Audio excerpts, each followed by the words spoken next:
మొక్క వేసావు మొక్క కాయకపోవటం నీ తప్పు. మొక్క వేసావు మొక్క ఫలించకపోవటం నీ తప్పు. మొక్క వేసావు ఆ ఫలమును చూడకపోవటం నీ తప్పు, మరెవరిది కాదు తప్పు. మాట ఏమంటారంటే నా కర్మండి. దేవుడు మా పిల్లోడిని ఎప్పుడు మారుస్తారో అప్పుడే. ఎప్పుడు మారుస్తాడు? నిన్ను మార్చిన దేవుడు నీవు నీ బిడ్డల పట్ల ఒక ఉపదేశం నువ్వు ఎందుకు చేయటం లేదు? తల్లిదండ్రులు గమనించండి. లాభాన్ని చూస్తున్నావా, సంపాదన చూస్తున్నావా? ఎవరి కొరకు లాభం, ఎవరి కొరకు సంపాదన?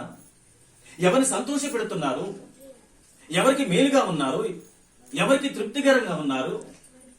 ఎవరికి దీవెనికరంగా ఉన్నారు? మీకేనా అనేది దేవుడు రేపు ప్రశ్న వేస్తాడు. సమాధానము ఒక క్రైస్తవులుగా, సమాధానము ఒక ఆత్మీయులముగా మనమే బాధ్యులం. మనమే సమాధానం చెప్పాలి. మన పిల్లలు, మన ఇళ్ళు, మన జీవితం అందరూ చూస్తున్నారు. దేవుడు చూస్తున్నాడు ఆకాశము నుండి. నరులను పరిశీలిస్తూ ఉన్నాడు. మన కుటుంబాలు ఎలా ఉన్నాయి, మన జీవన శైలి ఎలా ఉన్నది, మన బిడ్డల ప్రవర్తన ఎలా ఉన్నది అనేది దేవుడు చూస్తాడు. సుమే రేపొద్దున దేవుని దగ్గర మనం నిలబడే సమయం వస్తుంది. అది ఎంతో దూరం లేదు, ఆసన్నమైంది సమయం. మా బిడ్డలు మా బాధ్యత లేదు, కన్నాము అంటారు.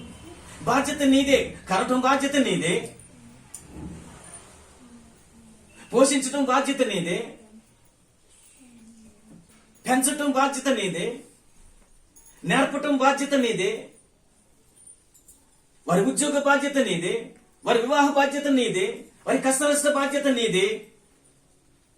అంతా చూస్తావే, అన్ని చేసి పెడతావే, అన్ని కొని పెడతావే, బిడ్డకు గాయమైన తట్టుకోలేవే. కానీ దేవుని దగ్గరికి రాకపోవడం నువ్వు ఎలా తట్టుకుంటున్నావు? దేవునికి ప్రయోజనకరంగా జీవించకపోవటం నువ్వు ఎలా తట్టుకుంటున్నావు? నీ బిడ్డల విషయంలో నీ బిడ్డలకు ప్రార్థన వచ్చాను. నీ బిడ్డ ఒక్క పాట పాడగలడా? పాడిపించి చెప్పండి, పాడించండి మీ బిడ్డలను కూడా ఒక్క పాట. రేపొద్దున దోషులుగా నిలబడతారు. కేవలం బైబిల్ పట్టుకుంటేనే పరిశుద్ధులం కామండి. మనం కేవలం పాటలు పాడితే మనం క్రైస్తవులు కాము. బైబిల్ పట్టుకుంటే మనం క్రైస్తవులు కాము. సాక్ష్యాలు చెబితే మన క్రైస్తవులు జీవించటం. అందుకే అనడం ఎన్నో అక్షరం అండి అది. లివింగ్, జీవనం, జీవితం.